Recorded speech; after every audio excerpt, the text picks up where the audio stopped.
Most TV streaming service you come across now is close to cable TV prices.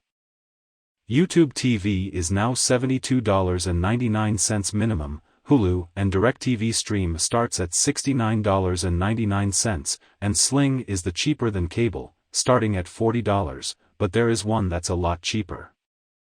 At just $25 a month, Philo is the way to go, if you're on a budget.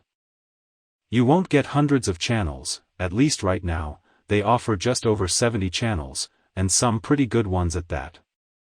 You get what I call the best channels cable TV has to offer.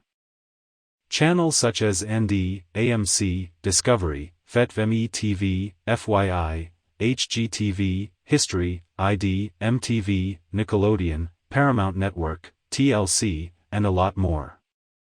You can have up to 10 profiles per account, and stream up to 3 devices at the same time.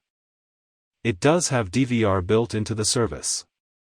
You get an unlimited amount of storage for recordings, unlike cable and satellite TV, but you can only save them for up to a year. I'm sure there's workarounds for transferring them to your PC if there's some recordings that you want to keep permanently. Philo works on Roku, Fire TV, Apple TV, Android TV, Samsung TVs, Apple and Android devices, and web browsers.